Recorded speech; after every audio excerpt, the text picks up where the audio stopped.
Transcribed. Ladies and gentlemen, the Railroad Hour.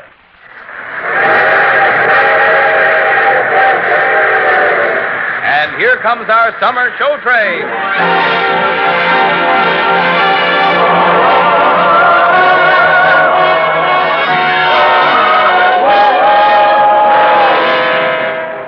Tonight, the Association of American Railroads presents a new musical version of Rip Van Winkle by Lawrence and Lee, starring Gordon MacRae and his lovely guest, Dorothy Warren Show. Our choir is under the direction of Norman Luboff, and our music is prepared and conducted by Carmen Dragon. Yes, tonight another musical premiere is brought to you by the American Railroads, the same railroads that bring you most of the food you eat, the clothes you wear, the fuel you burn, and all the other things you use in your daily life. Now, here is our star, Gordon MacRae.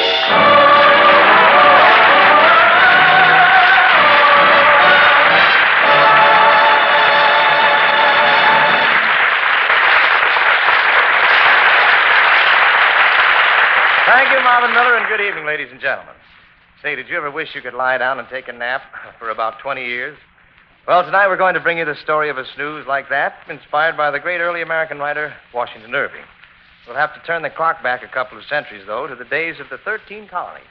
And we'll ask you also to think of Dorothy Warren Shoal as a lass with a sharp chin and a sharper tongue. As for me, well, my name is Van Winkle, my nickname is Rip. To all the young ladies, my hat I do tip. To gladden their hearts, I would lay down my life. Were it not for the fact it would rankle my wife.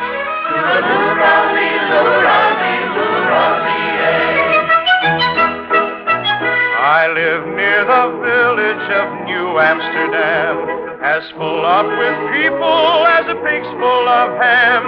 They're thinking no changing the name to New York, as full up with people as a pig's full of pork.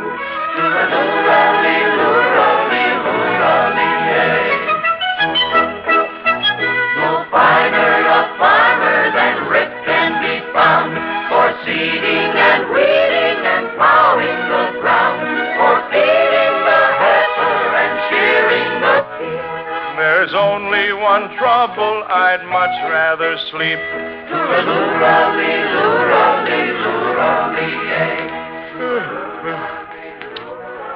I guess the back meadow can wait till tomorrow for mowing.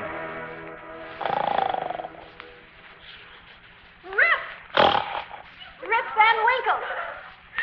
If I were asleep, I'd swear I was having a nightmare. Rip Van Winkle, where are you? Since I'm not asleep, it must be the voice of my loving wife. Rip! Rip! That's Dame Van Winkle, all right. Coming, my love, coming. Now, how's a man's wife to keep her self-respect along with a son and a daughter when her husband spends the livelong day idling away his time and paying no attention whatsoever to his farm or his family or the affairs of his house? Well, you see, Nicholas Vedder... Nicholas Vedder, is it? A lazy, useless, loathsome ne'er-do-well, almost as bad as my own husband. Why I ever married you, Rip Van Winkle, I'll never know. I know, my love. Sometimes I ask myself the same question. Dog, that everlasting dog of yours. Well, now, what harm has he done? I've told you 1,000 times not to let that untidy creature track the mud of the streets onto my rug. Shoo! Shoo, dog! Come with me, Wolf. Never do an honest day's work in your life. Never earned so much as a picture of King George stamped on a copper penny.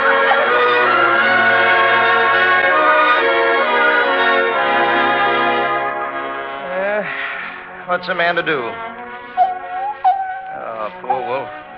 Our mistress leads us a dog's life of it, all right. Ah, but there's one escape for us. The Catskills. The Catskill Mountains. Yes, sir, as long as a man can climb the Purple Hills and hunt for a squirrel, there's no complaining. Come on, Wolfie boy, I'll get my gun and we'll show the world it's not such a bad life after all.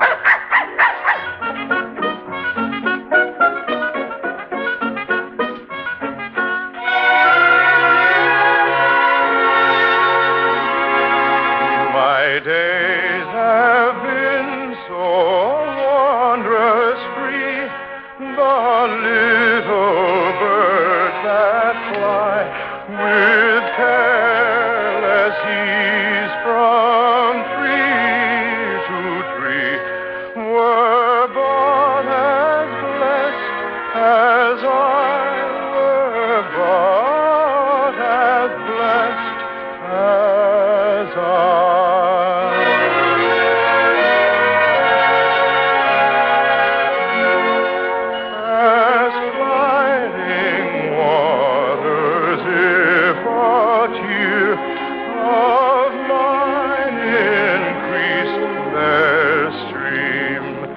and as the breathing gales in air, I lend a sigh to them. I lend a sigh to them.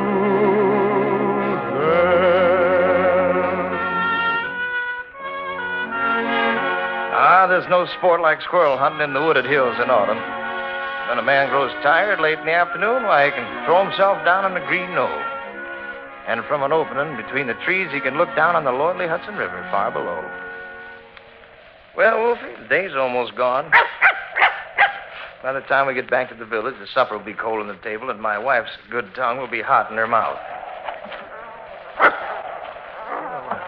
What's the matter, Wolf? Do you see something down there in the glen? Steady, steady there. There's nothing to bristle your back. Steady. Or is there? What's moving down there? Hello? Rip and Winkle. What? Well, who's that? Rip and Winkle. Who knows my name? I saw him. A short, square-billed old fellow with thick, bushy hair and a grizzled beard. He was dressed like the old Dutchman of yore, and slung on his shoulders was a stout keg of Holland brew. Rip and Winkle, howdy do. Have a little Catskill brew. Well, now, sir, I didn't trust that little old man, and neither did Wolf. And then he made a sign for me to come and help him carry the keg. Well, he was such a little man, and it was such a big keg, how could I refuse?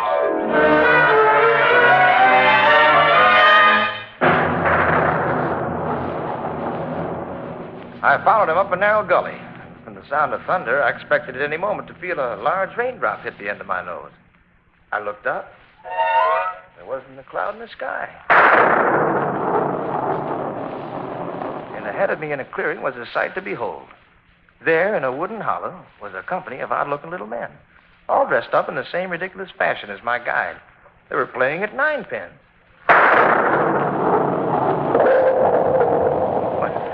They looked for all the world like the figures in an old Flemish painting.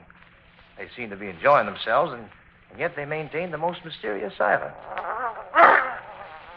What's the matter, Wolf? What do you see? Tell me, lad. Why does your tail hang between your legs? And I got the shock of my life. For there, not a dozen paces in front of me, her head bent low over needlework, was Dame Van Winkle. Well, now, how did she get there? Did these strange little men kidnap her or steal her away?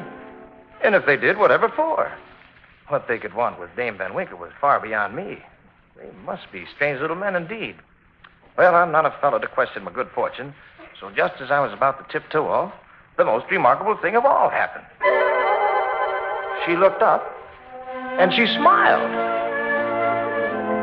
Yes, sir, if I hadn't seen it with my own eyes, I'd not have believed it. I'd have just thought the corners of her mouth would crack. But no.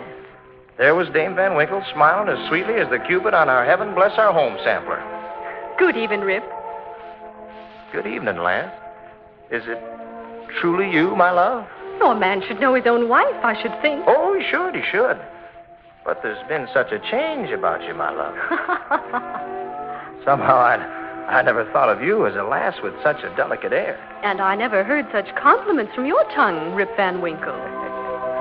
Young Molly, who lived at the foot of the hill, whose fame every virgin with envied of still, of beauty is blessed with so ample a share. Men call her the land with a delicate air, with a delicate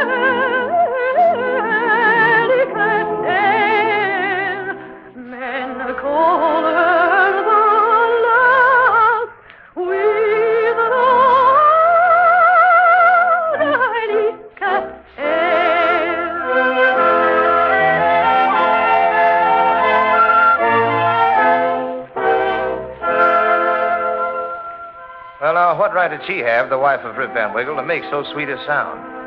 I should have heard a noise like this. Now, how is a man's wife to keep her self-respect when her husband spends the livelong day idling away his time and paying no attention? No, nothing but honey came from her mouth. I scratched my head in disbelief. My wife turned into an angel on earth. Well, when you come right down to it, there's naught to complain about. Man may as well take his fortune as it comes, lift his voice in a song, and, well, see what happens.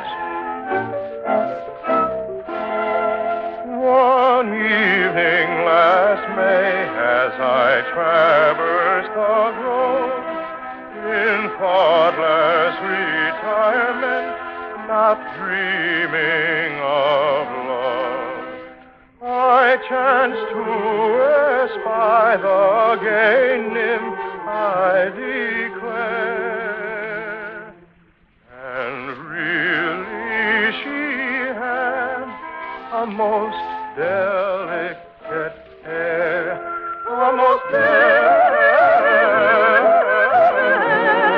hair, and really she had a most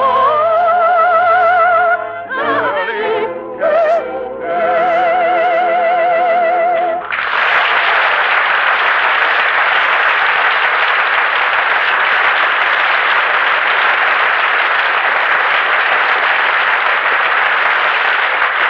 In just a moment, we'll return for Act Two of Rip Van Winkle. How did today's high prices get that way? A good way to go about finding the answer is to start with a process of elimination.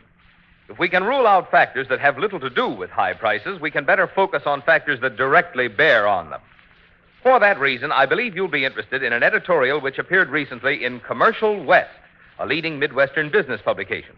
Here's what the editorial said, and I quote: "Some people seem to think quite honestly that railroad freight rates represent a substantial part of the cost of most things we buy, and that freight rates have been a factor in forcing prices to rise. Those who do think that are wrong on both counts. First of all, freight rates had nothing at all to do with starting the rise in prices. Prices went up first long before the freight rate. When the last World War ended in 1945, railroad freight charges were no higher than when war began in Europe 6 years earlier. The first post-war increase in freight rates were not made until mid-1946, and by that time prices generally had risen 50%. Second, railroad freight charges are always a very small fraction of the cost of most articles we buy, and today they represent a smaller fraction than they ever did before. Actually, since the last war began, railroad revenues, figured on the standard ton-mile basis, have increased only 1/3 as much as railroad wages, as the cost of the many materials and supplies the industry must buy, and as consumer prices generally. To put the situation still another way, railroad freight charges today, in proportion to the price level, are actually lower than they ever were before in the line's long history. So don't blame the cost of carrying freight for boosting prices. It just isn't so.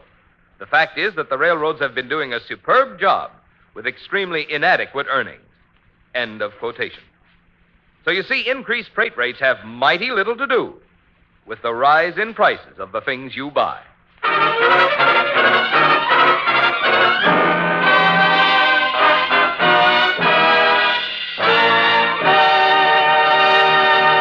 And now Act Two of the new Lawrence and Lee musical version of Rip Van Winkle, starring Gordon MacRae as Rip and Dorothy Warrenshold as Dame Van Winkle.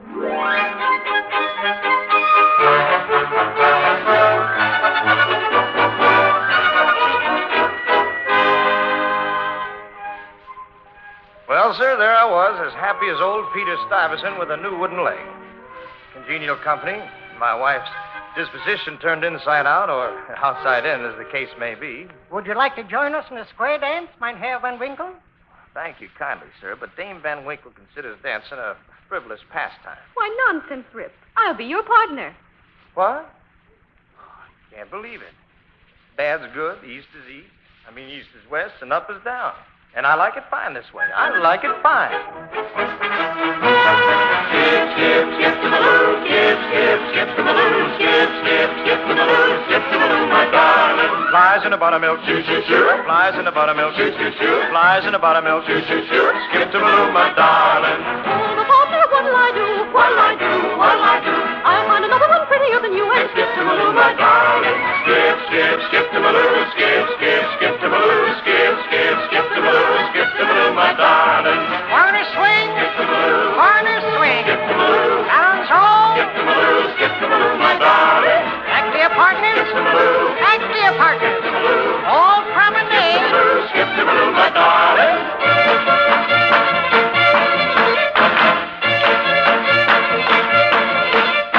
hold your partner close to you. Close to you, close to you. Now you know what else to do. Just skip to Maloo, my darling. Skip, skip, skip to Maloo. Skip, skip, skip to Maloo. Skip, skip, skip to Maloo. Skip to Maloo, my darling.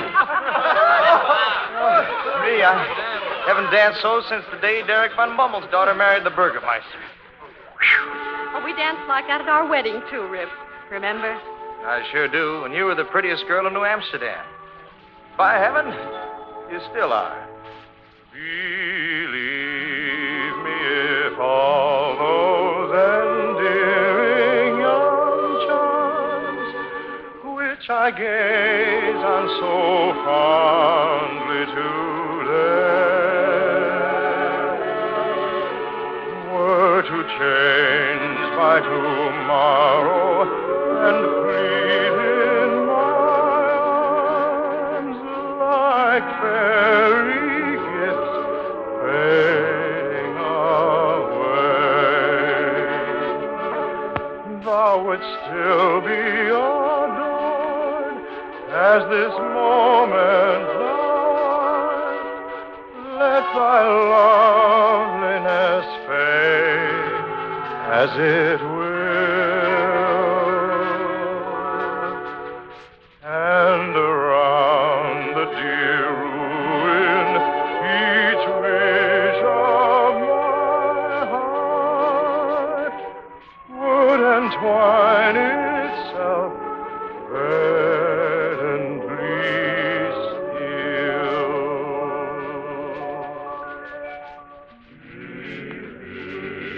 If all those endearing young stars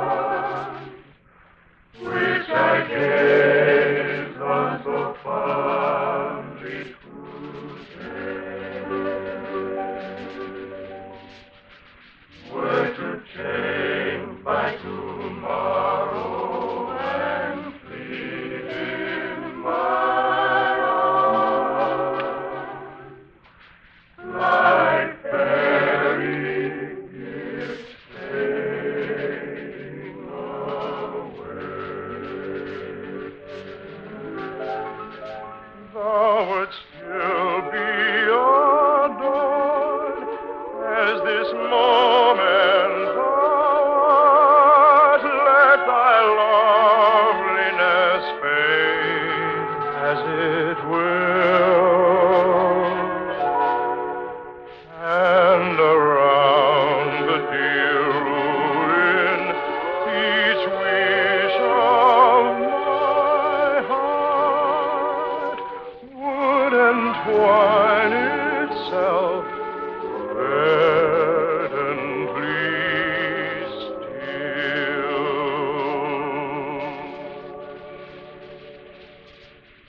All that singing and dancing, it's thirsty work, isn't it, Mein Herr von Winkle? That it is, my lad, that it is. Then I warrant it's time to tap the keg. The keg, you say? Aye. I'll pound this spigot in this barrel. Drinks, my hearties! Rip and Winkle, Rip and Wink. Have a little, Catskill drink. Well, I might just taste a drop if you can spare it.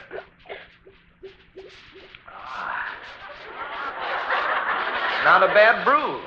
Tell you the truth, sir, the dancing did make me mighty thirsty.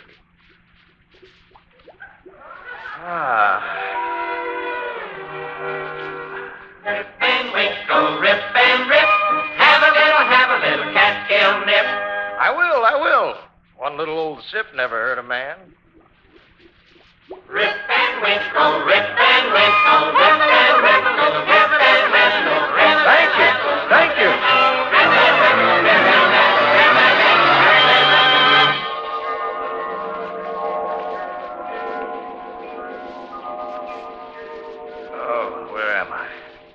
happened? I must have dozed off and dreamt all about Dame Van Winkle. Oh, I knew it was too good to be true. By the ghost of good Peter Stuyvesant, I must have slept here all night. Oh, that brew, that wicked brew. What excuse shall I make to Dame Van Winkle? My musket, where's my musket? Why, this isn't my gun. Those little old bandits, they stole my musket. Put this rusty flintlock in its place. Wolf? Wolf? Now, where'd that dog run off to? Oh, what's the matter with my poor joints? These mountain beds don't seem to agree with me.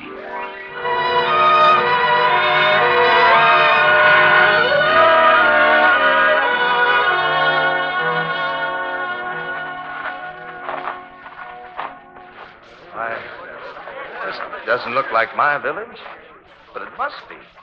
Different houses, different names on the doors. Look at the beard. Look at the old man with the funny beard. Me? A beard on me? What? Why don't you let it grow all the way to your knees, Grandpa? Now, this is all very strange. I don't know any of your faces. I can't even recognize your dogs. Have I no friends here? Tell us who you are, old-timer. We'll tell you if you have friends or not. Alas, gentlemen, I'm a poor, quiet man and a loyal subject to the king. God bless him. The king? He's a Tory! A Tory! Run him out of town! A Tory! Please, I meant no harm. I'm Rip Van Winkle. At least that's who I was when I dozed off in the mountains. Dozed off? He must have slept right through the Revolutionary War. Get out the way, Rip Van Winkle. Get out the way, Rip Van Winkle. Mr. Hold on, Hullabalootion. Slept right through the Revolution. Now, wait a minute. Rip Van Winkle came to town, long white beard hanging down, combed his hair with a wagon wheel, tied with a toothache in his heel. I'm not dead. I don't know what you're talking about. Get out the way, Rip Van Winkle. Get out the way, Rip Van Winkle. War is over, Tories weeping. Rip Van Winkle just lay there sleeping. Get out the way, Rip Van Winkle. Get out the way, Rip Van Winkle. Mr. Hold on, Hullabalootion. Slept right through the Revolution. What's this all Rip Van about? Winkle came to town, long white beard hanging down, combed his hair with a wagon wheel, tied with a toothache in his heel. So get out the way, Rip Van Winkle. Get out the way, Rip Van Winkle. War is over, Tories weeping. Rip Van Winkle just lay there sleeping. I can't understand this. I can't understand it at all. Mama, I'm scared. Hush, little Rip. The old man won't hurt you. Why, young lady, you're the very image of... Oh, no, it couldn't be. Well, you have the same name as my little son. He's called Rip in memory of his grandfather. And your name is Judith. Why, how did you know? I'm Judith Gardenier. Tell me, lass, what do you know of your father? Oh, it's been 20 years since he went away from home. 20 years? Yes, and he's never been heard from since. And your mother? Is your mother still alive? Oh, no. She burst her heart with grief when your father went away, I suppose. Is that it? Oh, not at all. No, she burst a blood vessel in a fit of rage at a New England peddler. Yes, that would be Dame Van Winkle right enough. Lass, I'm your father. My father? Mm-hmm. Young Rip Van Winkle once, old Rip Van Winkle now. Oh, but where have you been these 20 years? Dreaming, my child, dreaming. Oh, it's not been unpleasant, really. I dreamed that I was in the company of a lass who was the image of my wife, but whose tongue was as sweet as the honey in the comb. I thought it was only in my mind. But you see now, the dreams come true. Oh, welcome home, Father. My day shall be so wondrous free, the little birds that flew with careless ease from tree to tree are not so blessed as you are not so blessed.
ladies and gentlemen.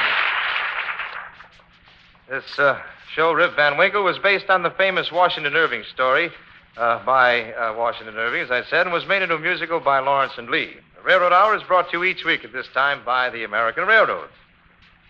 Truth, communism's deadliest enemy, can do much to help win the Cold War and to help prevent a worldwide hot war. Each day, hour after hour, Radio Free Europe beams the truth to millions of captive people behind the Iron Curtain, helping to sow seed of hope and revolt against the Red rulers and their collaborators. But your help is needed to build additional transmitters in Europe and in Asia, to send the truth to more millions behind the Iron Curtain. Support the independent, citizen-sponsored Crusade for Freedom and help truth fight communism. For full information, write to the Crusade for Freedom, Empire State Building, New York. 1, New York. All aboard? Well, sir, it looks as though we're ready to pull out, and so until next Monday night and the world premiere of a new musical, The Emperor of San Francisco, this is Gordon MacRae saying goodnight for myself and Dorothy Warrenshaw. Goodbye.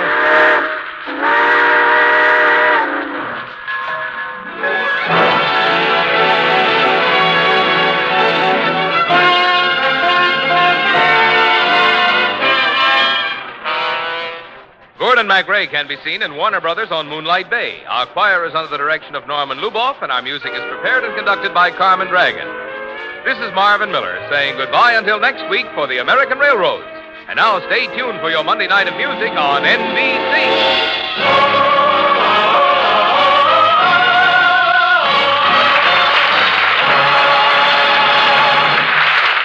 The preceding was transcribed. Next, Bidou Sayao sings on the telephone hour on NBC.